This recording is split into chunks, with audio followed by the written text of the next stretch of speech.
a la vocalía por su invitación a este tema.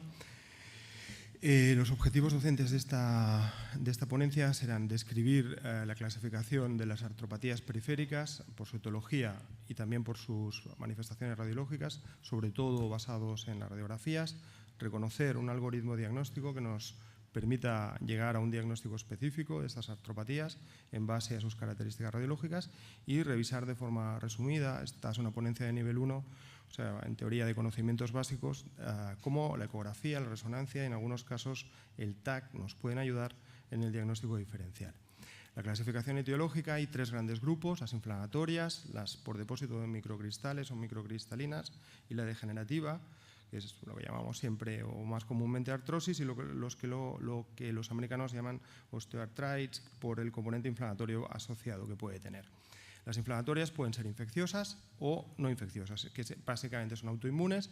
Los 2 grandes grupos, uno ya lo hemos visto, el doctor Fernando Ruiz nos ha enseñado las espondiloartritis, artritis reumatoide, y aquí habría un gran grupo de enfermedades autoinmunes, como están el lupus, está la enfermedad mixta del tejido conectivo, el Sjögren, pero solo vamos a tratar estas 2. Luego, por depósito de microcristales tendríamos la gota, urato monosódico, la artropatía por pirofosfato cálcico de hidrato y la hidroxiapatita cálcica, que cursa como una periartritis, que es la típica tendinitis calcificante, y luego la artropatía degenerativa, que tiene una serie de variantes donde se incluye la artrosis secundaria y algunos autores incluyen la artropatía neuropática. Esa sería la clasificación etiológica, y los tejidos afectos serían estos. La sinovial, tanto en artritis infecciosas como en las autoinmunes, en las espondiloartritis, la sinovial y la entesis, lo acabamos de ver, y en las artropatías por depósito de cristales, la gota es intraperiarticular y además es ósea, el pirofosfato es intra y periarticular, y la hidroxiapatita cálcica es la tendinitis cálcica que todos hacemos aspiraciones, pues sería periarticular. Y la afectación de la artropatía degenerativa se centra en el cartílago y ya de forma secundaria tanto en el hueso como en la sinovial. Cuando intentamos hacer una clasificación radiológica, la mayoría de los artículos hablan describen árboles de decisión. Los más comunes son estos 2, uno del Dr. Watt, del European Radiology del 97, y otro del grupo de Resnick de agosto del 2008. Los 2 tienen puntos comunes y se basan en el adelgazamiento del espacio articular. Considera la articulación como un conjunto, dice que tenemos que valorar todos los tejidos, pero falla porque la primera bifurcación del árbol, que es afectación sinovial, la establece en base al grado de tumefacción que podamos ver en la articulación afecta. Esto hoy en día, que tenemos ecografía, que tenemos resonancia, solo intentar saber que la articulación, o sea, la artritis afecta a la sinovial en base a la radiografía, realmente se ha quedado un poco anticuado. Aún así, es interesante que divide entre sinovial, cartílago y entesis. Y la que vamos a utilizar es esta, descrita en Radiology por el grupo de Resnick, como digo, que se basa, el punto de partida sería el estrechamiento del espacio articular, ¿no? La disminución de la interlínea. Y en función de esto las clasifican 2 grandes grupos, como veremos, la inflamatoria y la degenerativa. La artropatía inflamatoria. Pues la artropatía inflamatoria se caracteriza por una reducción uniforme del espacio articular. ¿Qué ocurre? Hay una proliferación sinovial y la proliferación sinovial destruye el cartílago. Y esa destrucción del cartílago es uniforme, es a lo largo de todo el espacio articular. No afecta una zona focal de la articulación, sino toda ella. Esto lo vamos a ver. Este ratón no va muy bien, pero aquí vemos la disminución del espacio articular. Aquí en este recuadro también vemos que hay una disminución del espacio articular. Vamos a ver la tumefacción articular, este aumento del tamaño de las partes blandas alrededor de la metacarpofalángica, ¿no? Con este engrosamiento del tamaño del dedo, y las erosiones, que las vamos a ver, veis en las localizaciones típicas, como en la base del quinto metatarsiano, o como vemos también aquí en el primer metatarsiano, en un defecto de la línea cortical, o en la estiloides cubital, que son localizaciones típicas, estas últimas de la artritis reumatoide, o como también vemos aquí en esta base del quinto metatarsiano. Las erosiones. Las erosiones es el aspecto radiológico más importante de la artropatía inflamatoria. ¿Por qué? Porque representa el daño estructural. Es lo que ya también hemos visto en la presentación anterior, las lesiones estructurales, es decir, el daño de la articulación que no será reversible, el punto de no retorno. Es útil para descartar artritis inflamatorias no erosivas. Las artritis víricas, por ejemplo, son muy aparatosas. La forma de presentación remeda a la de la artritis reumatoide, pero típicamente no tienen erosiones. Y eso tampoco ocurre en el lupus. Y se describen como de localización marginal. Esto quiere decir que están en el margen de la articulación, donde se acaba el cartílago y donde la membrana sinovial entra en contacto directo con el hueso.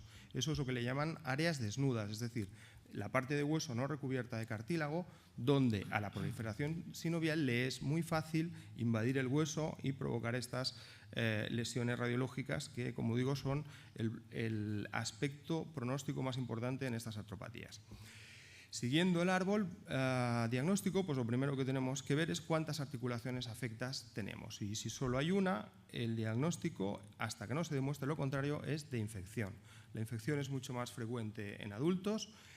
Todos conocemos los factores de riesgo. Evidentemente, si vienen a comentar un caso y te dicen que ha habido una infiltración previa en esta articulación o que ha habido un antecedente quirúrgico o el paciente tiene una artritis reumatoide o es diabético, estos son factores de riesgo que debemos conocer. Es más frecuente en articulaciones grandes. La rodilla representa como el 50% de los casos. Casi todas son bacterianas y casi todas de estas son por estáfilos. También hay estreptos y tuberculosis. Y lo más importante, la radiología progresa de forma muy rápida y la mortalidad de los pacientes ingresados, ya hemos visto que los factores predisponentes nos indican un enfermo tipo muy frágil, la mortalidad puede llegar al 15%.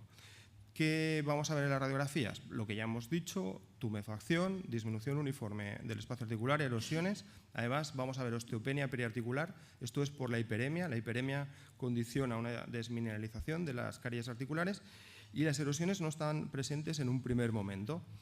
Y este es un ejemplo. Inicialmente se malinterpretó esta radiografía como cambios artrósicos porque tenía una reducción uniforme del espacio articular tibio astragalino. Es que es muy difícil el ratón. Y 2 semanas después tenemos la radiografía inferior donde veis, ¿no?, esta extensa erosión, esta gran destrucción de las carillas articulares. Hay incluso lo mismo que también se ha descrito en la anterior ponencia, un pseudo ensanchamiento del espacio articular y la resonancia que demuestra cambios de atitis séptica, ¿no?, un patrón de edema que afecta a las 2 carillas articulares, ponemos contraste, hay sinovitis e incluso algún absceso periarticular. Lo más importante es diagnosticarlo y, si podemos, pincharlo, porque lo que va a condicionar el tratamiento es aislar el germen. La artritis tuberculosa está aumentando su prevalencia en nuestro país, bueno, desgraciadamente en las condiciones en las que vienen algunos inmigrantes. En adultos es más frecuente en la rodilla, en niños en la columna, y la tríada radiológica sería osteopenia yuxtaarticular, las erosiones periféricas y que la reducción del espacio articular es más progresiva. Vamos a ver algún ejemplo. Este era un paciente pakistaní que hemos visto recientemente en el hospital y que, como veis, los hallazgos son más característicos en la placa de perfil. Vemos una osteopenia que afecta todo el tarso, vemos la tumefacción y vemos en el escáner, ¿no?, toda la gran desmineralización. Tras la administración de contraste vemos todo este componente de panus que se extiende a nivel periarticular, y tanto en la ventana de hueso como en partes blandas con contraste vemos la gran destrucción, las erosiones, la desmineralización y la extensa afectación de partes blandas. En ocasiones la radiografía tiene características menos llamativas. Vemos una pequeña erosión aquí en el borde de la tibia, una cierta osteopenia, hay tumefacción articular, pero cuando hacemos la resonancia ya vamos a tener sinovitis, vamos a tener edema. Tras la administración de contraste vemos toda la proliferación sinovial, incluso pequeños abscesos en la región posterior, incluso a nivel subcutáneo. La sinovitis tiene baja señal y esto también lo podemos utilizar en el diagnóstico diferencial. Tendremos que plantearnos otras entidades, que la clínica ayuda mucho, pero podríamos plantearnos otras entidades, como por ejemplo la artropatía amiloidea, que sería poliarticular, una sinovitis billonodular que tendría disminución de la señal en el gradiente o una artropatía gotosa, entre otras entidades. Cuando la reducción del espacio articular afecta más de una articulación, nos vamos ya a la artritis reumatoide o a la artropatía seronegativa, a las espondiloartritis. La artritis reumatoide es una artritis que no se defiende, no prolifera, no forma hueso y respeta las articulaciones distales. El patrón de edad es entre 30 y 60 años, es más frecuente en mujeres y vamos a estudiar siempre las manos y muñecas, obviamente de forma bilateral y simétrica, y en la mayoría de los casos afecta también pies. ¿Qué vamos a tener? Rasgos que ya hemos descrito de artropatía inflamatoria y además, de nuevo, osteopenia, quistes y en las fases más avanzadas, subluxaciones. Y recordar, no hay proliferación ósea, nunca vamos a ver esclerosis, nunca vamos a ver osteofitos ni sindesmofitos. Estos serían ejemplos de fases precoces, una osteopenia periarticular, bilateral, difusa, con en algunas zonas casi pérdida de la cortical. En un paciente con artritis tenemos que pensar, como es bilateral, tenemos que pensar rápidamente en una artritis reumatoide, y aquí pues de nuevo vemos erosiones, vemos esta reducción del espacio articular, y recordar siempre hacer dos proyecciones, porque muchas veces las erosiones las vamos a ver mejor en la proyección oblicua, por ejemplo en este caso en el pie. En fases más avanzadas, ¿qué vamos a tener? Pues vamos a tener erosiones de mayor tamaño, reducción del espacio articular muy acentuada, en este caso vemos lo mismo, pero cuando tenemos la proyección oblicua, fijaros en las subluxaciones típicamente plantares de todas las falanges proximales. Y en la mano vamos a tener lo mismo, subluxaciones, vamos a tener ya en algún caso artrosis secundaria, con algún osteofito, por ejemplo aquí, y una reducción del tamaño del carpo, lo que los reumatólogos le llaman una carpitis. En fases muy avanzadas puede incluso darse una anquilosis, como en este caso. No hay, no hay un aumento de densidad y vemos cómo las líneas articulares en algunas zonas están prácticamente obliteradas, como si fuera una seronegativa, pero esto, insisto, solo lo vamos a ver en las fases más tardías de la artritis reumatoide. Pero este escenario es el que indicaría un retraso en el diagnóstico o un fracaso terapéutico. Lo que nos van a pedir los reumatólogos hoy en día va a ser esto.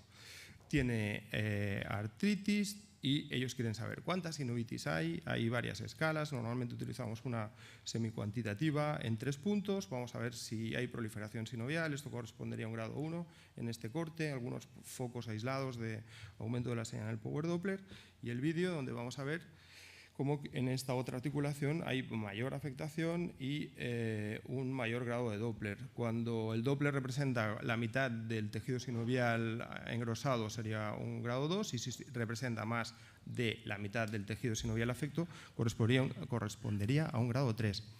La resonancia. ¿Qué vamos a ver en la resonancia? Pues vamos a ver la sinovitis. Lo mejor es hacer la mano dominante o la mano más afecta. El contraste no es imprescindible, pero sí es recomendable. Vamos a ver la sinovitis con extensa captación de contraste. Vamos a ver la afectación tanto de metacarpofalángicas como del carpo. Probablemente este es el mejor field of view para estudiar esta enfermedad. Cogemos toda la muñeca y todas las metacarpofalángicas. ¿Y qué es lo que tenemos que ver? Además de las erosiones, además de la sinovitis, el edema. El edema es muy importante. ¿Por qué?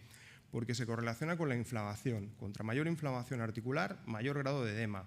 Se correlaciona en piezas quirúrgicas con osteitis histológica. Se asocia a las erosiones y es un factor pronóstico muy importante. Los pacientes que tienen edema y sobre todo edema extenso van a evolucionar mal y esto tiene implicaciones terapéuticas. El edema normalmente se localiza a nivel subcondral, pero en algunos casos puede remedar, lo que luego veremos en la espondiloartritis, y extenderse de forma longitudinal en la diáfisis. Suele asociarse, como veis aquí, a nivel de la erosión. Esto no sería T1 estirogadolinio, y fijaros cómo a veces hay algunas articulaciones más afectas que otras, ¿no? Siempre la afectación es uniforme. Recordar, el edema, factor pronóstico muy importante, reportarlo bien en el informe.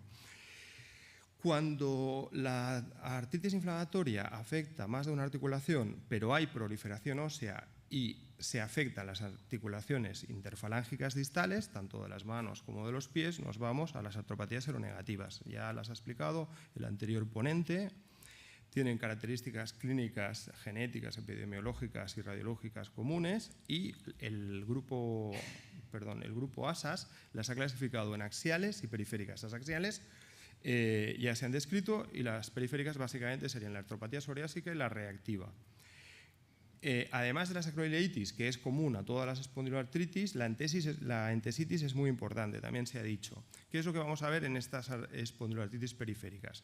Las características de artropatía inflamatoria, una conservación de la densidad radiológica, aquí no hay osteopenia, predilección por las articulaciones interfalángicas distales, proliferación ósea, que quiere decir esclerosis, reacción perióstica y sin desmofitos. Las erosiones pueden ser muy marcadas, se llaman en lápiz en copa, entesitis y dactilitis. Estos serían ejemplos de formas precoces. Vemos una reducción uniforme del espacio articular, tumefacción articular, probablemente alguna erosión y aquí una reacción perióstica a nivel de la entesis. Y este sería un caso donde también vamos a ver una reducción de la interlínea en esta tercera metacarpofalángica con algo de proliferación ósea, con una cierta esclerosis subcondral, una reducción uniforme. Esto no corresponde a una artrosis. Este sería un caso más evolucionado. Vamos a tener las típicas erosiones en lápiz en copa, que yo creo que es una mala traducción porque sería algo así como la pluma en el tintero, porque un lápiz en una copa no tiene mucho sentido. Pero bueno, así están todos los libros y así lo vamos a describir. Luego la afectación de las interfalángicas distales con estas típicas erosiones. Y, por ejemplo, también en las metacarpofalángicas, la reducción uniforme y los indesmofitos. A más detalle, esta interfalángica distal, vemos esta proliferación ósea, las erosiones, que también pueden ser centrales, y esto se ha descrito como la imagen en orejas de ratón a nivel de la interfalángica distal, que sería útil para la diferenciación con la artrosis.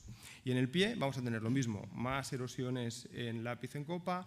Fijaros que también podemos tener anquilosis de todas las interfalángicas de este dedo, o aquí también, y lo que se llama una forma de gran destrucción, que sería la artropatía mutilante. Las erosiones son tan importantes que lo que hacen es dejar las falanges que parecen una costilla. Prácticamente no hay hueso, ¿de acuerdo? Estos son fases evolucionadas, lo mismo. Si llegamos a este estadio, o lo hemos diagnosticado tarde o no se ha tratado bien. Estos son tres ejemplos. Este ya lo hemos visto, este también, y aquí todos diríamos que este hueso es prácticamente normal. ¿Qué tenemos que hacer en el momento actual? Resonancia magnética. ¿Qué vamos a ver? La sinovitis, vamos a ver los cambios inflamatorios a nivel de la entesis, vamos a ver toda la afectación periarticular. En este caso, la radiología indicaba patología aquí, pero fijaros en esta interfalángica distal. Tiene cambios de edema en las entesis, tiene edema perientesial, tiene un edema diafisario muy importante. Este edema diafisario en una artritis os tiene que sugerir siempre una artropatía psoriásica. Es un factor que tiene un valor pronóstico positivo muy importante. Yo uno de los artículos de mi tesis versaba sobre esto. Y en este caso, con contraste, este dedo lo daríamos normal y aquí ¿qué vemos? Pues vemos captación alrededor de las entesis, entesitis, tanto la interfalángica proximal como la distal. Esto es casi patognomónico de espondiloartritis y si el paciente tiene psoriasis es una artropatía psoriásica, aunque la placa sea normal. En pacientes con psoriasis que todavía no tienen artritis, muchas veces la radiología es normal y lo que vemos es edema en la falange distal y cambios inflamatorios a nivel del lecho ungueal. Esto parece que explicaría un vínculo entre la afectación en la uña y la afectación en la falange. La entesitis ya se ha descrito, es el mismo proceso que se ha visto en la columna. Lo que vamos a ver es muy parecido, primero osteopenia, luego esclerosis, irregularidad, que serían erosiones, calcificaciones, formación reparadora de hueso y reacción perióstica. En este caso tenemos fenómenos de entesitis claros, tanto a nivel de la inserción aquilea como en la fascia, pero el reumatólogo nos va a pedir, ¿pero esto tiene actividad aguda o no? Pues vamos a hacer una ecografía y efectivamente vamos a ver toda la semiología, engrosamiento del tendón, hipocogenicidad y un claro aumento de la vascularización. Aquí están las calcificaciones. También hay escalas, hay la escala MADIS que se escribió por reumatólogos de Madrid. Esto es importante reportarlo en el informe. O en estos dos casos vemos fenómenos típicos de entesitis, sindesmofitos, erosiones, esclerosis, que predominan en este caso. Si realizamos un estudio con resonancia, de nuevo vamos a saber la actividad inflamatoria. Vamos a ver si hay inflamación activa. El edema afecta prácticamente todo el calcáneo a nivel de las dos inserciones, incluso con un poquito de bursitis. Y en este caso, la radiografía es prácticamente normal, solo vemos tumefacción del espacio articular. En el T2 hay muchísimo edema subcutáneo tras la administración de contrastes sinovitis, tenosinovitis, pero hay algunos hallazgos que nos van a orientar a espondiloartritis. Tenemos fascitis con mucha captación de contraste alrededor de la fascia y fijaros edema en las correderas del tibial posterior y del peroneo. Esto se considera una entesis funcional. La dactilitis, el aumento fusiforme de un dedo, el dedo en salchicha, la radiografía prácticamente no demuestra nada. Y en resonancia, ¿qué vamos a encontrar? Pues vamos a encontrar tenosinovitis de los flexores y de los extensores, edema periarticular, y en este caso incluso, es uno de los primeros que vimos, pero es muy bonito porque tiene toda la semiología, edema dentro de las falanges. Por último, vamos a la afectación asimétrica. ¿Qué vamos a ver? Una reducción del espacio articular que no es uniforme. ¿Por qué no es uniforme? Pues no es uniforme porque el problema está en el cartílago, y al estar en el cartílago va a disminuir la interlínea en la zona de mayor carga articular. Evidentemente se va a acompañar de osteofitos y esclerosis. Y la artrosis es un diagnóstico clínico. Podemos tener manifestaciones radiológicas de artrosis y estar absolutamente asintomáticos, con lo cual una clínica, afectación de articulaciones determinadas y en paciente de edad media avanzada permite establecer el diagnóstico. Si los cambios se dan en una articulación atípica, poco frecuente, en una edad joven o con características atípicas, tendríamos que contemplar estas otras opciones que luego veremos. Las características ya las sabemos todos. Lo más importante, los osteofitos. Hay quistes subpondrales y hay mineralización normal en un primer momento y luego esclerosis subpondral. No suele haber erosiones hasta las formas más evolucionadas, donde se ha perdido todo el cartílago, y habrá erosiones centrales. Y probablemente lo más importante, el osteofito permite establecer el diagnóstico de artrosis, y todo lo demás, el grado de reducción, la esclerosis del espacio, la esclerosis y los quistes, nos van a evaluar la severidad. Estos son ejemplos típicos, los hemos visto todos: afectación, artrosis interfalángica proximal y distal, la rodilla, la cadera, esto todos lo reconocemos. La resonancia nos va a establecer el grado de afectación condral, importante gradarla en los 4 grados que utilizamos siempre, y reportar el edema óseo. El edema óseo subpondral en un paciente con artrosis es un factor de mal pronóstico. Y el cartílago adelgazado pero con cambios de señal también es un factor predisponente de la evolución a la ulceración condral. En ocasiones los clínicos nos piden, en casos como este, absolutamente claros de artrosis en resonancia, y vamos a ver cómo también puede haber edema que se extiende por la diáfisis. Importante ver la radiografía si solo nos han pedido la resonancia y no confundir esto con una espondiloartritis. ¿Y qué ocurre cuando vemos casos como este? Una artrosis muy avanzada que predomina a nivel femoropatelar con excavación de la tróclea. Pues fijaros en la condrocalcinosis, que es muy marcada en los meniscos, en la región posterior de la rodilla, tiene algún cuerpo libre. Esto corresponde a una forma atípica de enfermedad degenerativa, artropatía por depósito de pirofosfato. La mitad de los casos se comportan como una artrosis que afecta de forma desproporcionada a algunas articulaciones. Vamos a ver otro ejemplo. Por ejemplo, en la mano vemos afectación de la metacarpofalángica y las típicas y de la trapezo-metacarpiana con las típicas calcificaciones. La artropatía neuropática normalmente no se confunde con la artrosis, pero en fases precoces podemos confundirla. Radiológicamente las 4 Ds: destrucción, desalineación, densidad y debris. También puede haber osteofitos, y en el pie, que suele ser secundario a diabetes, calcificaciones ateromatosas. Si vemos esta radiografía podríamos confundirla con una artrosis. Parece que hay osteofitos, parece que hay reducción no uniforme del espacio articular, pero cuando hacemos un TAC vemos las 4 Ds, vemos destrucción, vemos densidad, vemos desalineación y vemos incluso debris, vemos trozos de hueso periarticular, y este es un caso muchísimo más avanzado. Aquí predomina la densidad y la destrucción, y cuando hacemos el TAC vemos cómo toda la carilla articular está absolutamente destruida. Recordar una frase que está en el libro de Helms, que siempre la decía en sus sesiones: ninguna enfermedad produce una destrucción articular tan marcada como la artropatía de Charcot. Por último, la situación actual es que no es necesario detectar una disminución del espacio articular para diagnosticar una artritis, y entonces esto va en contra del algoritmo de diagnóstico que os he enseñado. Pero en este caso vemos cómo nos dicen que hay una artritis en la segunda metacarpofalángica, la placa es normal y vemos esta ecografía. Tiene Doppler y fijaros en esta línea, una línea hiperecogénica en la superficie condral del metacarpiano.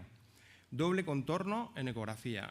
Esto es debido al refuerzo hiperecogénico en la superficie del cartílago, debido a la reflexión del ultrasonido al incidir sobre los depósitos de cristales de ácido úrico. La artritis gotosa aguda no tiene ninguna utilidad en la radiografía. Si hacemos una ecografía y vemos el signo del doble contorno, podemos establecer el diagnóstico. La artritis gotosa tofácea. Vamos a tener los tofos, erosiones y conservación del espacio articular y de la densidad. Ya acabo enseguida. Este sería el típico ejemplo de una artritis tofácea con los tofos y las erosiones en sacabocados, con borde sobreelevado, afectando de forma típica las articulaciones metatarsofalángicas y la interfalángica del pie. Y recordar que en ecografía podemos ver este signo del doble contorno, podemos ver también una sinovial hiperecogénica y imágenes puntiformes de alta ecogenicidad, y que el TAC también nos va a ser muy útil porque el tofo tiene una densidad característica entre 150 y 200 unidades Hansfield. Vemos algunos ejemplos. Este es otro ejemplo de artritis gotosa, de nuevo, estas formas hiperecogénicas dentro de la sinovial y la línea del doble contorno, y una bursitis olecraniana, no hay calcificación, y fijaros en el TAC como demostramos perfectamente el tofo con esta densidad característica y también el derrame articular.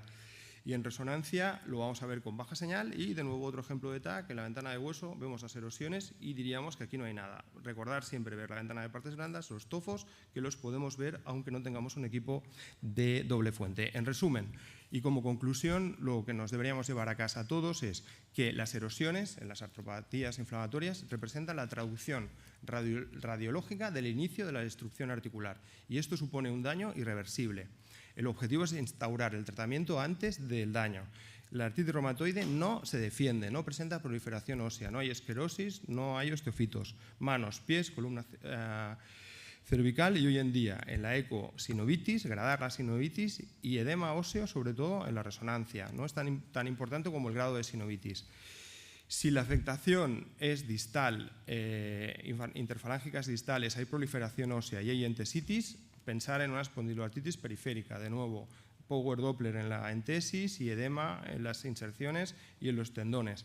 La artrosis, nos la sabemos todos, valorar el daño condral y el edema en la resonancia, recordar las formas atípicas, el pirofosfato y el Charcot en fase precoz, y en la artritis gotosa, 3 puntos: la conservación del espacio articular, las erosiones y, antes de las formas tofáceas, el signo del doble contorno en ecografía, y que podemos detectar los tofos por ecografía. Muchas gracias por vuestra atención.